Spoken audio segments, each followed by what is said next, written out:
Hello everyone, welcome to Stellaris, a new game literally just released like 8 minutes ago by Paradox Interactive. It's a grand strategy in space, it's amazing, we're gonna be playing it, all of it. We're gonna be playing as one of the empires. There's a couple of pre-made ones here, although what's the fun in playing creating a pre-selected race? We're gonna be making one ourselves. At first, we will be selecting a name. We will be the Derp Directive. That sounds empire-y. And then plural. No wait, this species name we will be the Derp, and we will be known as the Derps. Our adjective will be derpy. There we go. Nameless, we'll just leave that as standard. Ship prefix. Prefix, which is basically like Her Majesty's. You know, we'll just go with HMS. There we go, let's go and pick an appearance. We could go for basic humans, but basic humans are boring. Who wants to go for basic humans? Like, there's so many things. We could go for foxes. Go for these. There's reptilian people, like there's a giant turtle, there's this guy. There's a lot of variety in here, I'm not gonna lie. There's a couple of birds as well. We've got arthropods, we've got cockroaches. Like, there's just so many options out here, so we're gonna take a look at all of them. There's these guys with a very scary mouth. This guy's got tentacles. This guy's just a floating thing. We've got fungoids. Like, we could literally be a mushroom if we wanted to. Not sure, I think. No, that's not him. I'm looking for one particular race right now. Like, I did pre-order the game, so I should be able to use it. But I'm not sure where it is. Annoyingly enough. I mean, we can always just go with another one, I guess.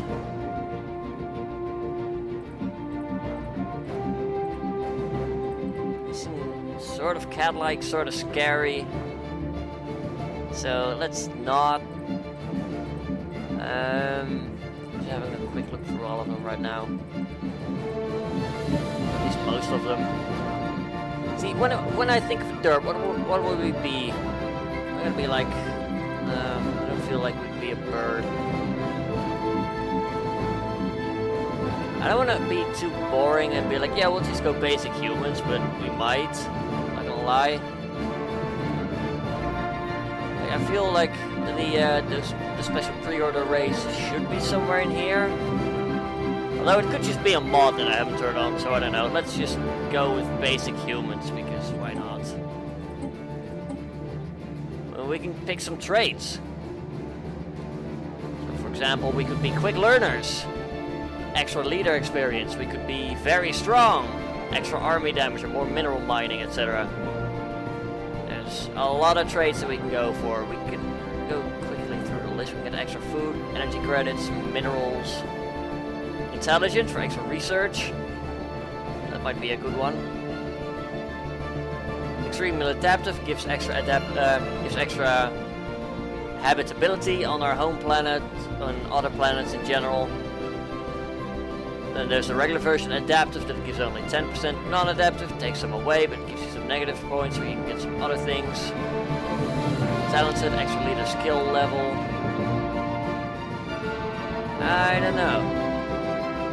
I feel like we can go for sedentary, because that only gives like extra migration time and resettling costs, so we tend to stay in one place, which is the thing I would do. Solitary gives a little minus happiness, so we could be repugnant, which would give other species in our race a little less happiness, but I know it seems like a good idea. Oh, we could go for venerable. Gives your leaders 120 extra lifespan years. So our scientists would be able to live forever, our leaders, our governors, etc.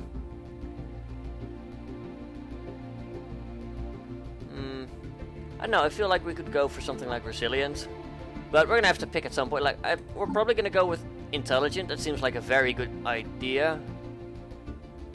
We could be, I don't know, with my background in like Kerbal engineering, etc.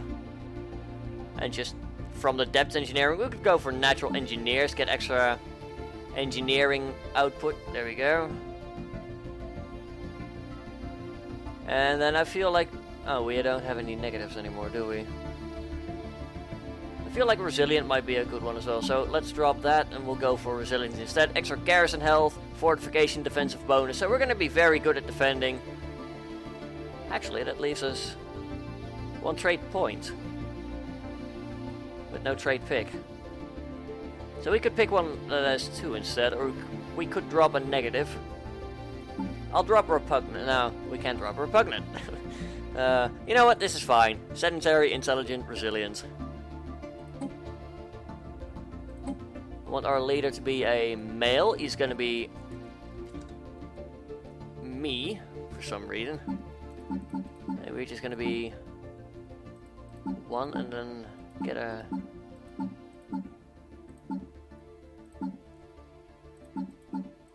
good looking hairstyle that sort of reflects me, I suppose. I feel like a lot of these are literally just repeats of the same thing for some reason. We'll go with this guy. Like, I have a bit more of a beard, and although my hair is a bit longer as well, so yeah, it roughly fits, I guess. And then clothing, we can go for that. That looks good. Although blue is also pretty interesting. Yeah, we'll go with blue. There we go. And our homeworld will be, we could go for a continental preference. And you can see, based on the planet that we pick, we get like different habitability bonuses depending on the planets that we settle, etc. We are going to start in Sol, because we are basically going to be like, I don't know, this is going to be like some alternate history where, I don't know, I eventually get popular and take over the world, because why not? So that seems like fun. We're going to go on Sol with the planet Sol. There we go. Our star, well, yeah, we'll just go with regular old Sol. Why not? We're gonna go with mammalian and reptilian. Both look pretty good. We're not gonna go fungoid, anthropoid, avian, or molluscoid. Obviously, that doesn't fit us at all. I'm probably gonna go with, yeah, just go with mammalian. Government and ethics, right. So there's a bunch of things we can pick, like we could be fanatic militarists, or we could be xenophiles, or materialists, or spiritualist, collectivist, pacifist, individualist, or xenophobe. And I feel like militarist is, I don't know, I'm thinking about going militarist, but at the same time, also sort of tempted to go for a collectivist something, so we can get some slave tolerance. Slaves right now are pretty good, or at least in theory. At the pre-release we heard that slaves cannot actually revolt right now, so that might be a thing we end up doing. But let's first take a look at what we are going to do. We could go for materialists. That would give us 5% extra on all the sciences. And seeing how we already have quick learner, that would allow us to gain a massive amount of research in the beginning and hopefully overpower our rivals. So we're not going to go individualist, because that would get us rid of slave tolerance, and I kind of want to build up some slave tolerance, ideally. Spiritualists get 10% extra happiness, which is pretty good. Well, I'm not gonna lie, I'm tempted to go for fanatic militarists. So you can like pick 3 regular ones, or you can pick, like, for example, 1 regular one and 1 fanatic. This would give us 100% alliance influence cost bonus. So basically, you have to pay influence to get an alliance going, and we'd have to pay double. Also, but we would get extra army damage, we would gain extra influence from rivalries, And we would be happier in war, although, you know, I sort of feel like army damage would be good, but I don't think so. We could go fanatical materialist, there we go. Get 10% extra research bonus, still get some militarism in there. We'll still get army damage 10%. Now, based upon these ethics that we basically picked here, we can select a number of government types. So for example, we could be a military republic. Army upkeep -10, ship upkeep -10, war happiness +5. We could be a military junta, which holds elections every 40 to 50 years. Ship cost -10, ship upgrade cost -25. Or a military dictatorship, naval capacity +20%, ship upkeep -5. That's not bad at all. We could go for despotic hegemony, research speed, survey speed, research alternative, so you get a list of research every time and it's like weighted, so if you get you have a small chance of getting a late game tech early on, but you have a high chance of getting a missing early tech in late game.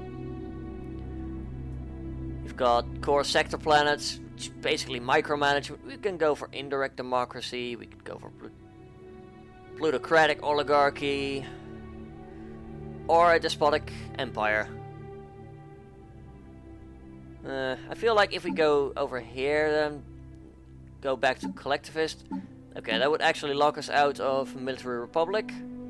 Direct democracy, which is fine, I wasn't going to pick that anyway. And indirect democracy. I think I'm going to go for a military dictatorship for the... I don't know, naval capacity seems really good, but I think we might want to be like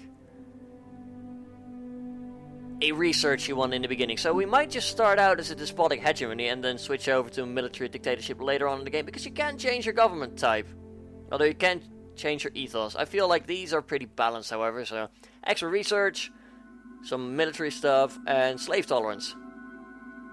That's gonna be fun.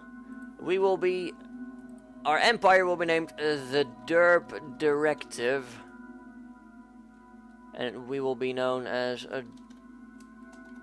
the Derpian Directive, there we go. Basically pays to have an adjective different to our people itself.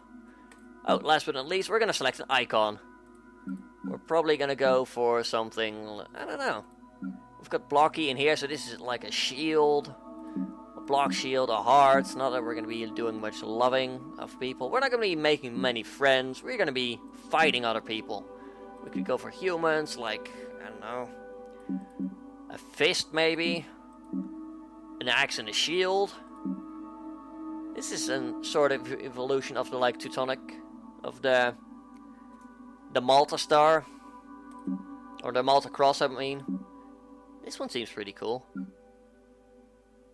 And there's a lot of nice symbols. Like we could even go a little more aggressive and have this be like an angry person, but I don't know, I sort of feel like we'd be going for this. We'll use blue as a primary, and we'll use like, I don't know, maybe like a dark green to sort of represent that we are like the guardians of our planet. Yeah, there we go. Now, there's going to be starting weapons. We could go for projectile, we could go for missiles, or we could go for energy weapons.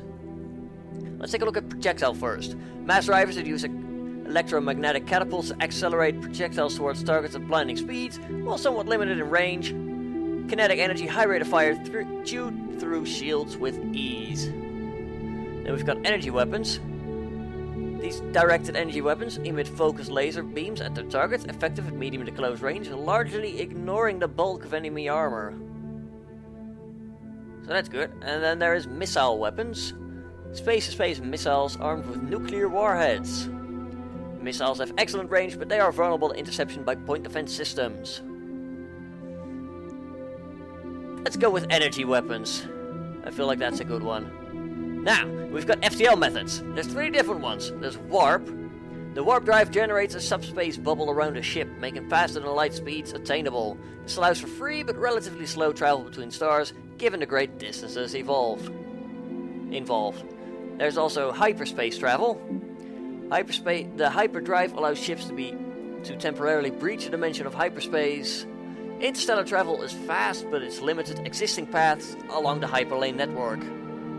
So it's basically, this is like, there's a space highway and this tech would allow you to use that. This is just sort of like the wormhole travel, which we will go into next. But warp travel doesn't have an option to speed it up, although you don't have to build like any warp hole stations. Which brings us to wormhole travel. Wormhole generators tunnel through subspace and generate a conduit between 2 points, permitting travel across vast distances. The large generators are too big to be fitted on ships, requiring special wormhole stations to operate.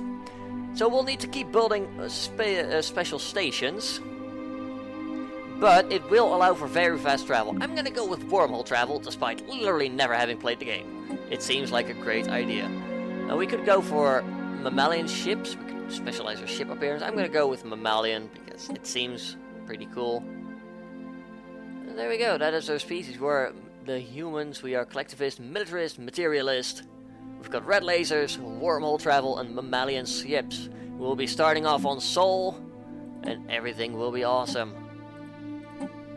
And we will be saving as the Derp Directive. Done. We're gonna start in, I think we'll go for an elliptical galaxy. Basically, this is like, there's just a plate of stars. You can divide them into 2 arms. You can divide them into 4 arms. You can have a ring galaxy, which is literally just a ring on the outside. It's crazy. We're gonna go with elliptical.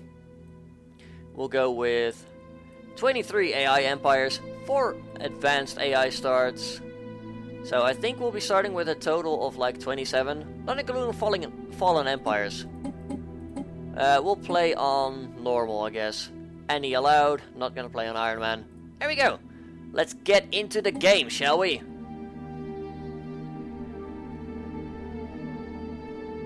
Slowly loading. The download for this was only 2 gigs, by the way. It took me like 3 minutes to download. Oh, there we go. The Derp Directive. In the eons, since the first primitive derp communities took shape on the grassy savannas of Sol, our civilization has spread and prospered. Despite a rapid progression through the technological ages, as a species, we were fragmented and inefficient.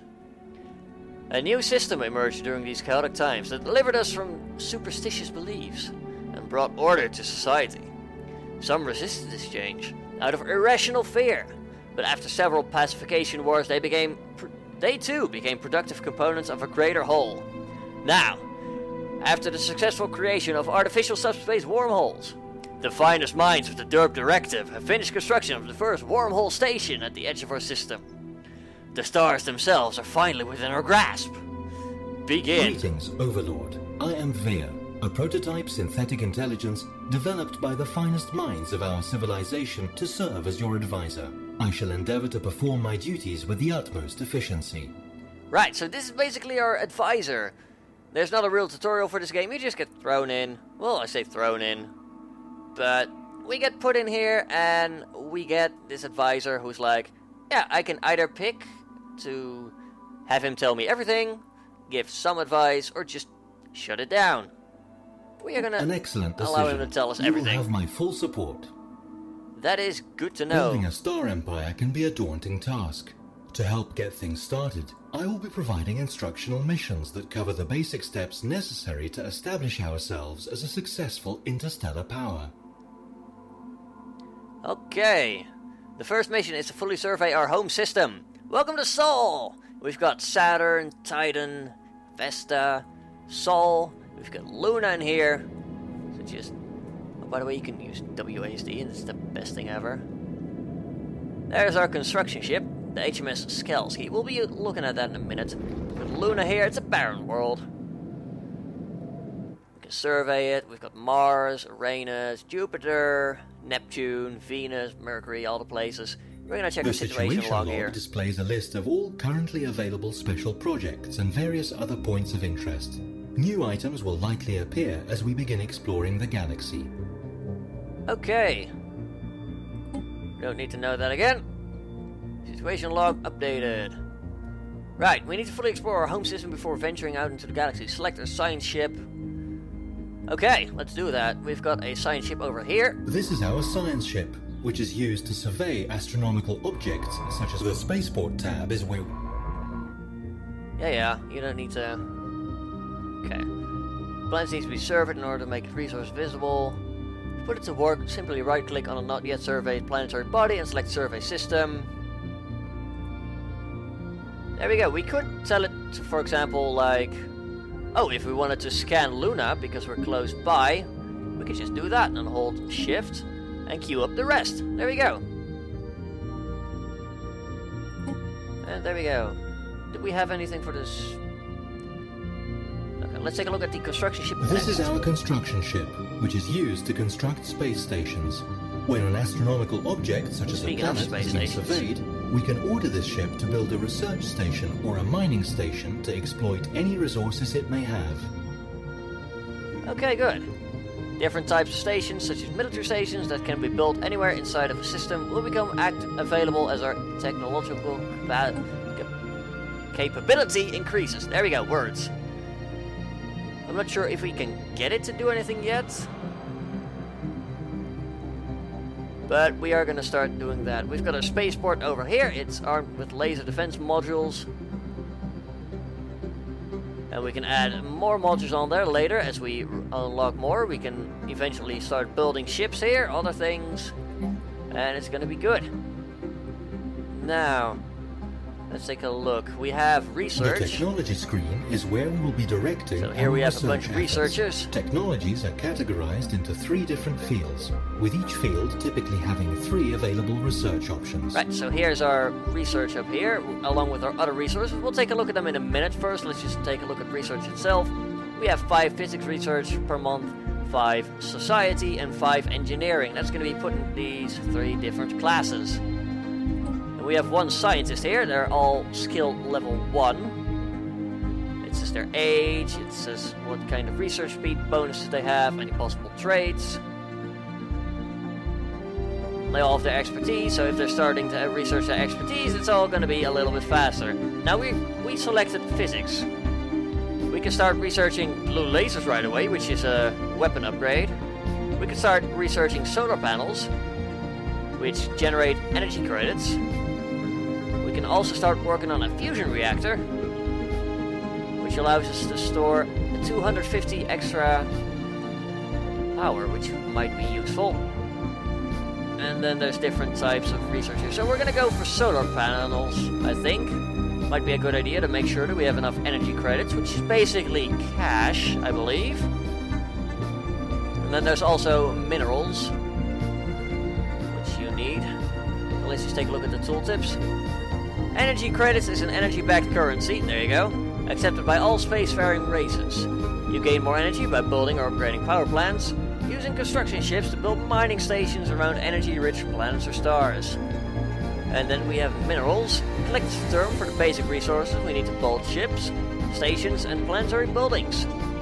So we can increase that by building mining networks or mining stations. Then we have influence. Now what is influence like? Overlord Rick gives us 1 extra influence. Huzzah! Influence represents political clout and is used for many things like enacting edicts, recruiting leaders, building frontier outposts, and dealing with factions. The gain rate remains fairly constant throughout the game, but can be slightly increased by upgrading planetary capitals to the highest level, declaring other empires your rivals. There's also a bunch of techs, which we can research to give us extra influence. Then there's a couple more things over here. Strategic resources, which we will uncover later. We've got directly controlled planets over here. We can control 5 anymore, and we'll have to delegate control to the AI, which is easy enough. We just have to create a sector at some point, but we'll get into that later. And then there's our naval capacity up here. But like I said, we're going to start researching the solar panel network. And we're going to take a look at society. We could go for extra food, but I'd rather get colony ships right away, just so we can make sure that we can start pumping out new ships right away. The Derp Directive must spread across the stars. And then engineering. Army dynamo. We'll go for. Although this is engineering facility. Engineering research. This is defensive platforms. We're gonna go with powered exoskeletons for some extra minerals right away. That's gonna. It's only like 5%, but over the course of like 200 years, where it's like 12 ticks per year. That's gonna be quite a lot. Now it's gonna take 45 months for that, 70 months for the colony ship, and 45 for the solar panels, but we're gonna get there. Now, there's more to take a look at, of course. There is our overview over here. So we've got Sol. The spaceport itself is indicated here. Well, the planet, and we actually have the spaceport being indicated here, I think. I'm not entirely sure yet. It's like I just booted this game up, so it's gonna take me a while to get familiar with this. So anyone who's been watching people who already had a key, then, you know, please don't get mad at me.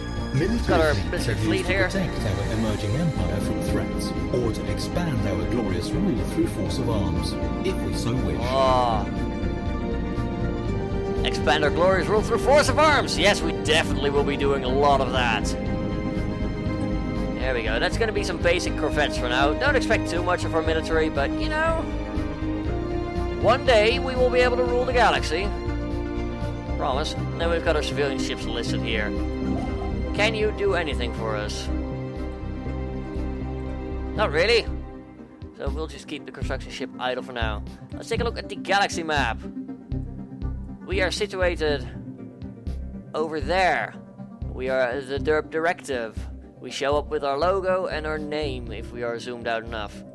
Got a couple stars nearby, and the Sol star actually generates planets like Alpha Centauri, Barnard Star, and maybe even Sirius. I'm not entirely sure about Sirius, but I do know about Alpha Centauri and Barnard Star. Basically, I think there can like only be one Sol. Although don't quote me on that. And basically everything is grey because we haven't discovered anything yet. We'll do that at some point. We'll get our science ship to start researching outside the borders at some point. And surveying worlds.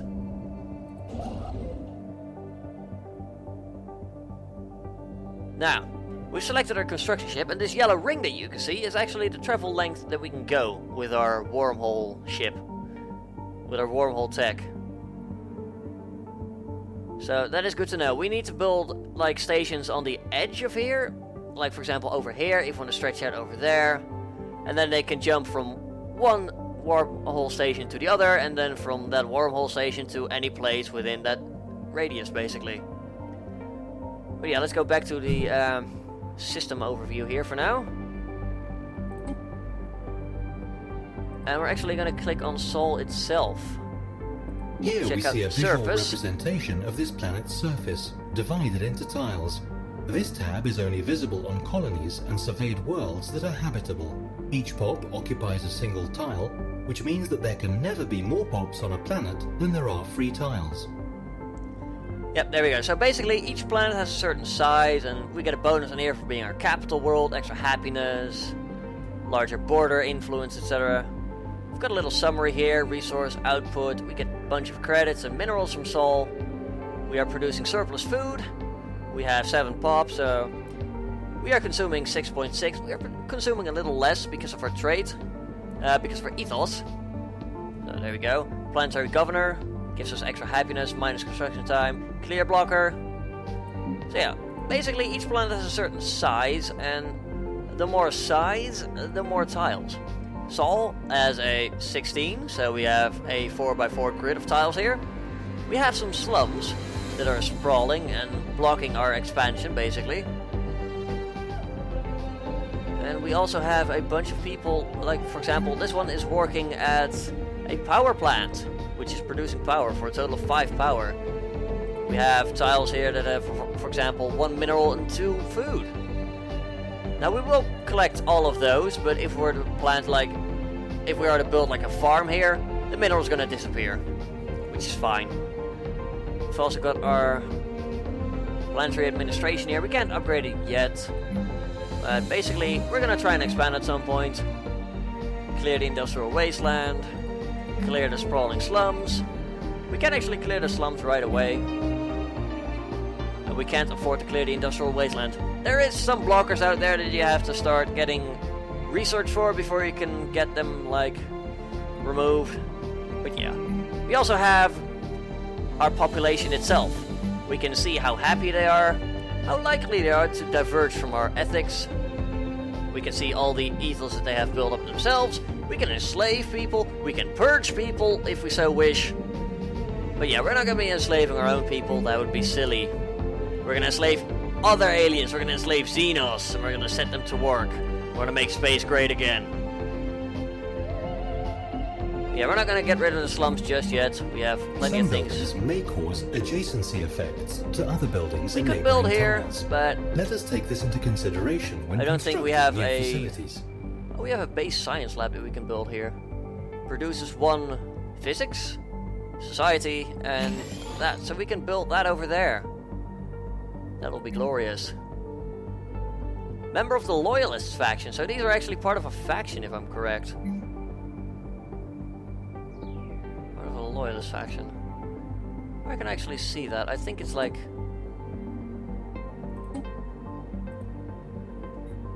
Stick with me here as I try to figure that out. The Empire screen lists the planets of our Empire, with leaders and the different so here we can see all our planets. Tabs. It also lets us create and manage sectors.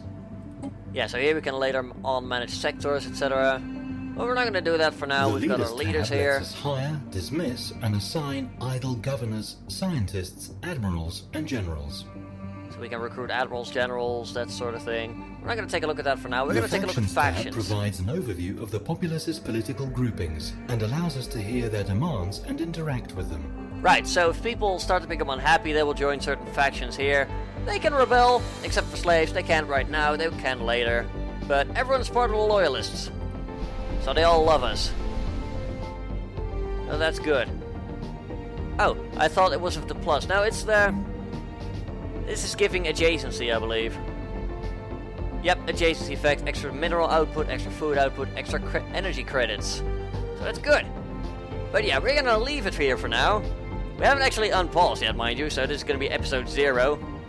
Weirdly enough. But yeah, we're gonna make space great again. Hope you are gonna stick with me through this exciting series, as we will be playing and conquering the world, and then basically take over the universe. But yeah. If you enjoyed the video, please do leave a like down below. Your support means a lot to me, especially with a new series coming out. Leave a comment down below if you have anything to say, and until next time, have a good one, folks.